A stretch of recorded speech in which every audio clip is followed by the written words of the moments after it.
देखिए ऐसे ही आगे उपयुक्त का अनुपयुक्त,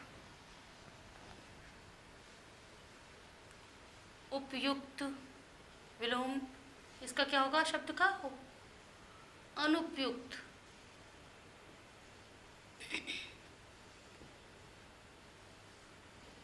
अनुपयुक्त। एक, एक का विलोम शब्द होगा अनेक। उल्टे ही अर्थ देंगे, ये तो विपरीत अर्थक है। एक का अनेक हो जाएगा। ऐसे ही अगला है क्रोध। क्रोध का क्या होगा? क्षमा। क्रोध का क्षमा है। फिर कोई व्यक्ति चतुर है और उसका विलोम क्या होगा? मूर्ख। चतुर का विलोम मूर्ख होगा। अब अर्थ का अनर्थ।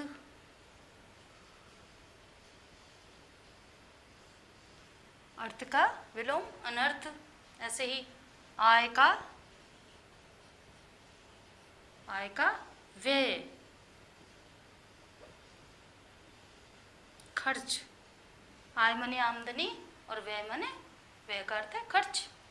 ऐसे ही आस्तिक, जो ईश्वर में विश्वास रखता हो वो आस्तिक का विलोम नास्तिक, जो ईश्वर में विश्वास नहीं रखता, नास्तिक। ऐसे ही उत्थान। उत्थान का विलोम शब्द होगा पतन। उत्थान का पतन। उत्कृष्ट। उत्कृष्ट बहुत अच्छी रचना, उसको कहेंगे उत्कृष्ट। निकृष्ट।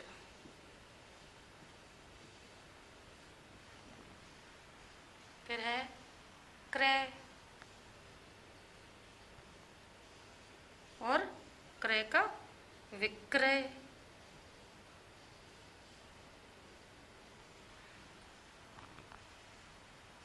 ऐसे ही चर, अचर। चर का अचर। अनाथ। अनाथ का सनाथ।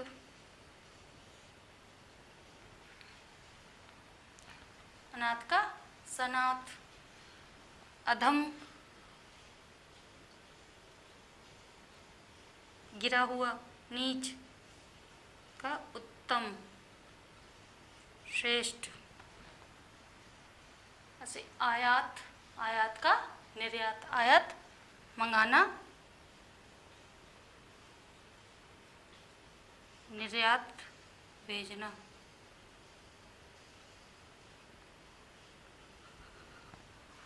आयात का निर्यात। ऐसे ही आगे हैं इच्छा। इच्छा का अनिच्छा। लघु का दीर्घ विलोम शब्द शकुन। शकुन का क्या होता? अपशकुन। शोषक। शोषक का पोषक, एक शोषण करने वाला और दूसरा पोषण करने वाला। सज्जन। सज्जन व्यक्ति, इसका विलोम शब्द है दुर्जन। सुगंध। सुगंध माने अच्छी, जो गंधारी, और दुर्गंध बदबू के लिए आता है। लाभ। लाभ का विलोम शब्द हानि। वरदान। अभिशाप। सरल का कठिन। स्वाधीन, खुद के अधीन होना, और इसका विलोम शब्द है पराधीन, दूसरे के अधीन होना। धर्म का विलोम शब्द अधर्म। निर्जीव का सजीव। निर्जीव जिसमें जीव ही ना हो, जान ही ना हो, और सजीव जीव समेत। निर्गुण का सगुण। पक्ष विपक्ष। धनी का विलोम शब्द निर्धन। नया का पुराना। जड़ चेतन। तीव्र बहुत तेज और मंद धीमे। स्वर्ग नरक। स्वार्थ का विलोम शब्द परमार्थ। मितव्यय अव्यय, फालतू बेफजूल खर्च करना। मितव्यय कहाँ बचाना और अव्यय का बेफजूल खर्च करना। राग का द्वेष। देव का विलोम दानव। मृदु का विलोम शब्द कठोर। परमार्थ का विलोम शब्द स्वार्थ। भूत का विलोम शब्द भविष्य। पाप का पुण्य। प्रधान का गौण। संग्रह, संग्रह कलेक्ट करना किसी चीज को, उसका विलोम शब्द है त्याग। सम समान वाली और विषम अलग। श्वेत का श्याम। अब देखिए सफेद का हमने काला कहा था और श्वेत का श्याम। तो अगर तत्सम शब्द आता है तो तत्सम का विलोम तत्सम शब्द ही होगा। अगर श्वेत आया है तो उसका तत्सम शब्द श्याम ही होगा। और अगर तद्भव शब्द आया है सफेद तो उसका हम काला ही लिखेंगे। तत्सम का तत्सम शब्द लिखते हैं और तद्भव शब्द का तद्भव शब्द ही लिखा जाता है। शिक्षित अशिक्षित ये विलोम शब्द है। स्वामी का सेवक। जीवन का मृत्यु। क्षमा का दंड, क्षमा करना और उसका विलोम शब्द है दंड। ज्ञान अज्ञान, ऐसे ही निर्दोष का दोषी। पुरस्कार का दंड। प्रत्यक्ष का परोक्ष। मूक का वाचाल। मित्र का शत्रु। नश्वर अनश्वर। स्वतंत्र का परतंत्र। पसंद नापसंद। सभ्य का विलोम शब्द असभ्य। यश का विलोम शब्द अपयश। हित का विलोम शब्द अहित। ह्रास का गिरावट। ह्रास मीन्स होता है गिरावट, इसका विकास। क्षणिक जो क्षण भर के लिए हो, जो क्षण भंगुर हो, बिल्कुल क्षणभंगुर जो बिल्कुल क्षण भर के लिए हो, पल भर के लिए हो, उसका क्या होगा शाश्वत। शाश्वत जो हमेशा रहे।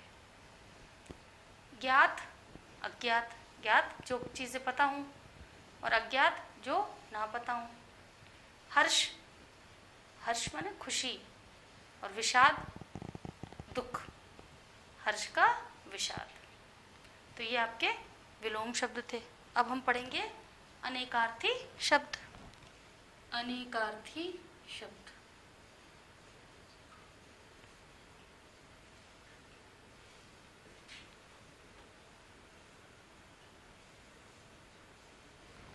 अब देखिए इनके नाम से ही स्पष्ट होता है अनेकार्थी, अनेक अर्थ देने वाले शब्द। एक शब्द के अनेकों अर्थ हो सकते हैं। जैसे देखिए प्रत्येक भाषा में कुछ शब्द ऐसे होते हैं जिनके एक से अधिक अर्थ होते हैं। ये शब्द प्रसंग बदलने पर अलग अलग अर्थ देते हैं। अब जैसे अंक का अर्थ होता है अंक। अंक का होता है एक अंक गोद और दूसरा अंक होता है भाग।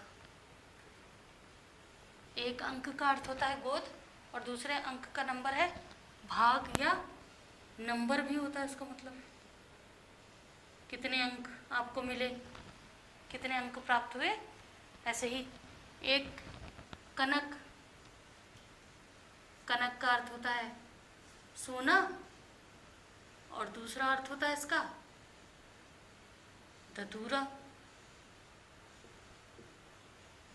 तो एक ही शब्द के अलग अलग अर्थ हो गए। तो जिन शब्दों के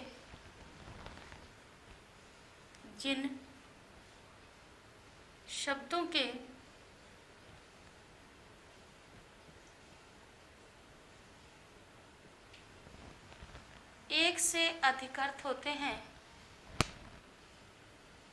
एक से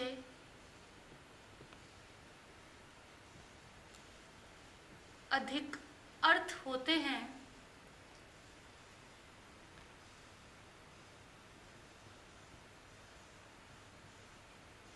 जिन शब्दों के एक से अधिक अर्थ होते हैं उन्हें अनेकार्थी शब्द कहते हैं।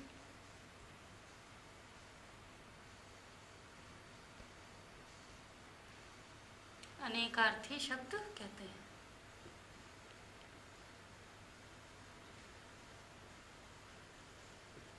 शब्द कहते हैं।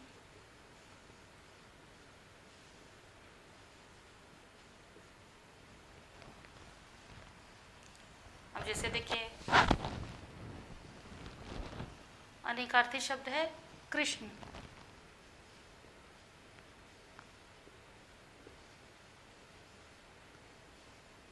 शब्द है और उसके अलग अलग अर्थ होते हैं। मान लो हमारा पहला शब्द है कृष्ण, तो कृष्ण के क्या क्या क्या अर्थ है? एक अर्थ है उसका श्री कृष्ण के लिए, एक श्री कृष्ण, और एक कृष्ण का अर्थ है काला। एक तो श्री कृष्ण हो गया, कृष्ण श्री कृष्ण को कहा जाता है, और दूसरा कृष्ण काले रंग को कहा जाता है। अब देखिए जड़, जड़ किसे कहा जाता है? एक तो जड़ मूल को कहा जाता है, जो किसी पेड़ या वृक्ष की जड़ हो, मूल उसे कहते हैं। जैसे गाजर मूल में ही लगती है, मूली, गाजर, ये सब शकरकंद, आलू, ये सब मूल में लगती हैं, जड़ों में। और एक कहते हैं जड़ मूर्ख को, जड़ बुद्धि, मूर्ख बुद्धि। और दूसरा कहते हैं जड़ को निर्जीव वस्तु को, जिसके जीव ना हो उसको, निर्जीव वस्तु को। दूसरा है, देखिए तीसरा तीर। अब तीर किसे कहते हैं? एक तो धनुष में लगाए जाते हैं बाण, और एक नदी का किनारा, उसको भी तीर कहते हैं। नदिया के तीर, नदिया के पास नदिया के तीर, किनारा, और एक धनुष के जो तीर होते हैं बाण कहा जाता है जिन्हें। एक नव शब्द के अर्थ है नव मीन्स नौ, नव मीन्स नौ भी होता है, और नव का नया भी होता है। इसके दो अर्थ हैं, नव और नया। अब मधु शब्द, मधु शब्द मीठे के अर्थ में भी आता है, मीठा। मधु मीन्स मीठा, मधुर। और शहद, मधु को शहद भी कहते हैं, और शहद भी मीठा है। दूसरा मधु मदिरा को भी कहते हैं,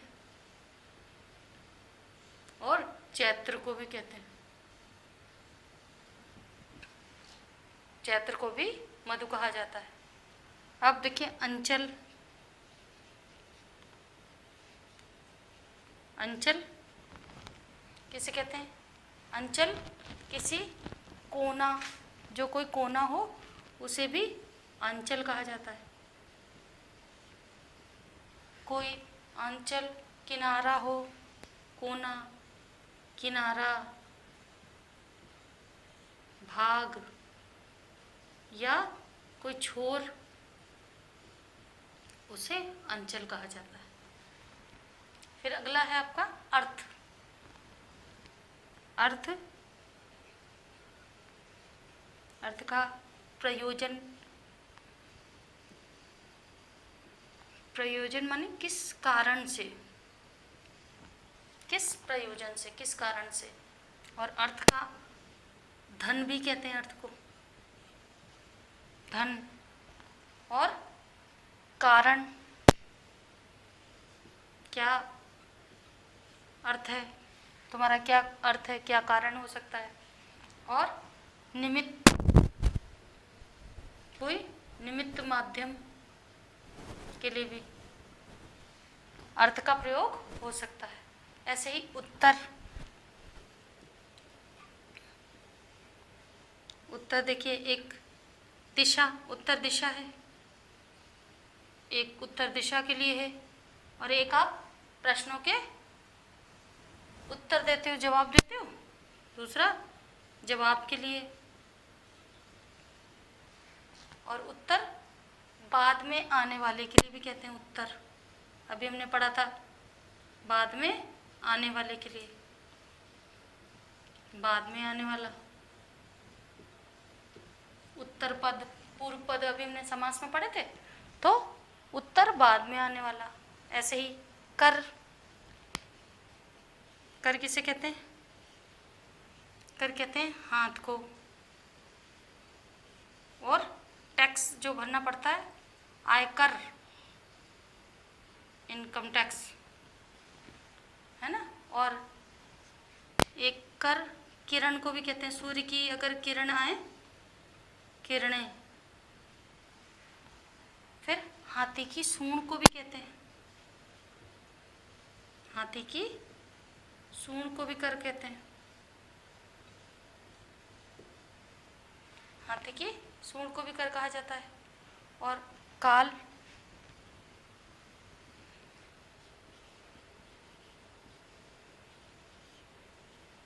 काल के क्या क्या अर्थ हैं यहाँ पर? काल देखिए मृत्यु के लिए भी कहा जाता है कि उसका काल आ गया, मृत्यु आ गई। और काल समय के लिए भी कहते हैं,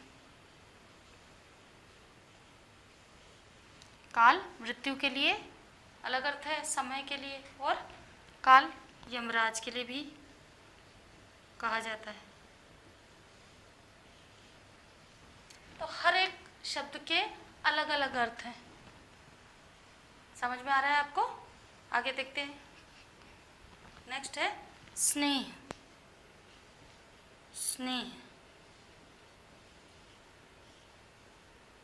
स्नेह किसके लिए होता है? एक तो प्रेम के लिए, दूसरा तेल और चिकनाई के लिए भी।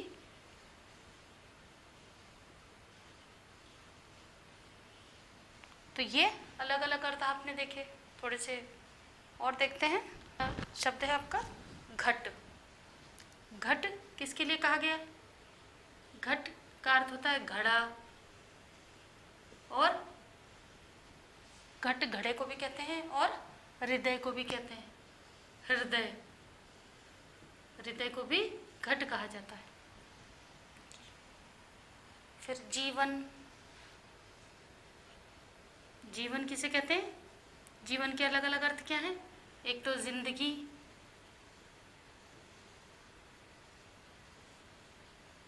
जीवन जिंदगी को भी कहा जाता है और जल को भी कहा जाता है।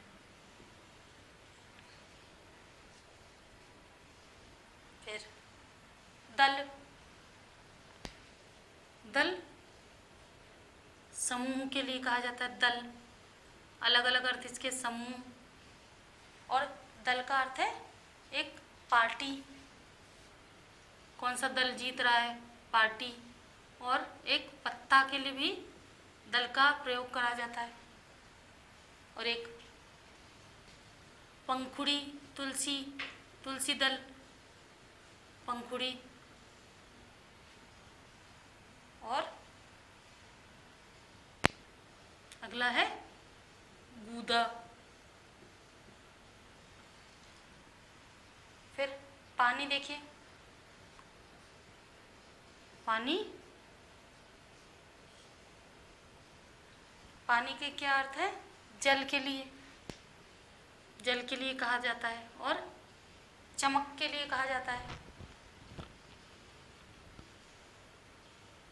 चमक। फिर सम्मान पाने के लिए, और कांति के लिए। कांति भी चमक के अर्थ में ही लिया जाता है, कांति को भी, कांति।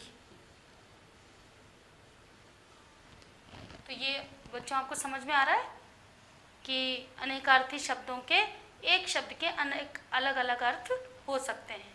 ऐसे देखिए अंबर, अभी हमने पढ़ा था अंबर। अंबर का अर्थ है आकाश, और दूसरा अर्थ हमने पढ़ा, अभी हमने पढ़ा था अंबर का अर्थ है वस्त्र।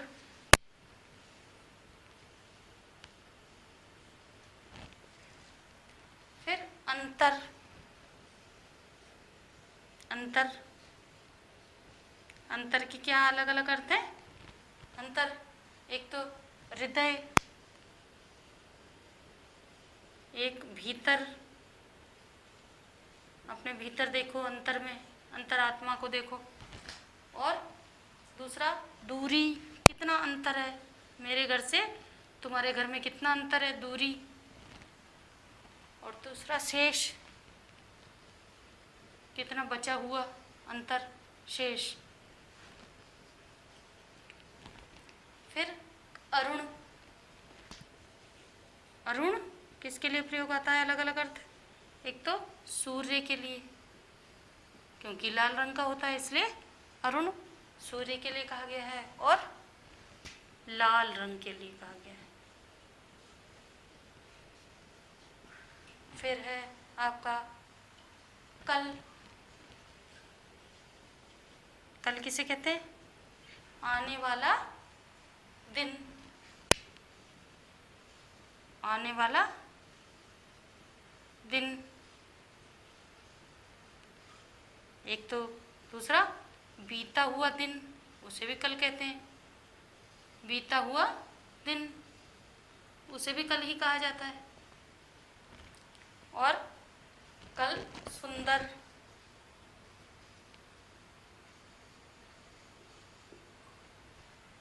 सुंदर के लिए कहा जाता है, और मशीन के लिए,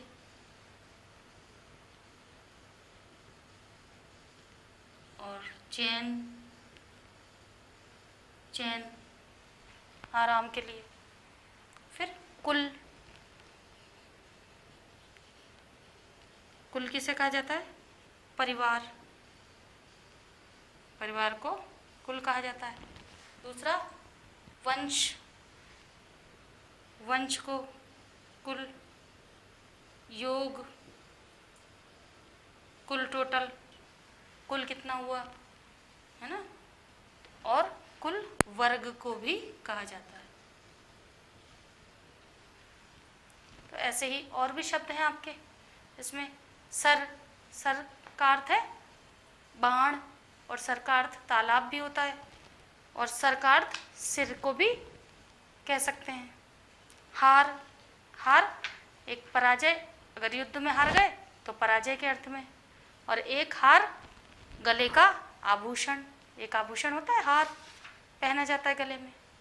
और ऐसे ही मित्र, मित्र को दोस्त भी कहते हैं, और सूर्य भी कहा जाता है।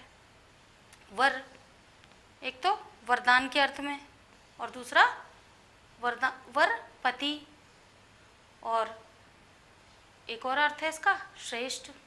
ऐसे ही रक्त का लाल रंग, खून, रक्त का लाल रंग और खून, अलग अलग अर्थ है। ऐसे विधि, विधि ब्रह्मा एक अर्थ है। दूसरा तरीका, किसी काम करने, खाना बनाने की विधि, तो ये तरीका। और एक विधि कानून, कानून को भी विधि कहा जाता है। अब देखिए अगला हम पढ़ते हैं। इतना आपको समझ में आया? अनेकार्थी शब्द, कितने सारे अनेकार्थी शब्द हमने पढ़े। अब हम श्रुतिसम भिन्नार्थक शब्द पढ़ेंगे। श्रुतिसम भिन्नार्थक शब्द,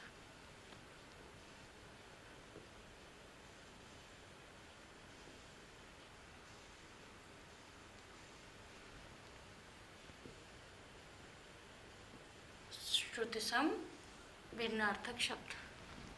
अब देखिए ये इन शब्दों का उच्चारण किंतु समान, किंतु अर्थ भिन्न होते हैं। जिन शब्दों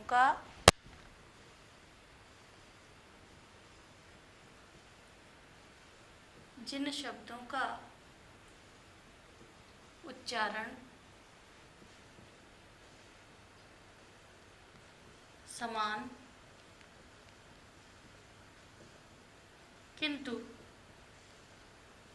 अर्थ भिन्न होते हैं। अर्थ भिन्न होते हैं।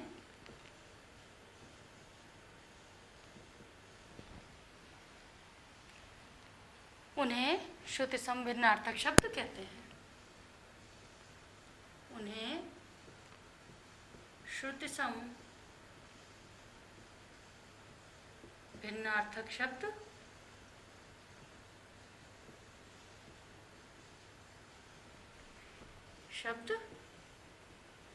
कहते हैं।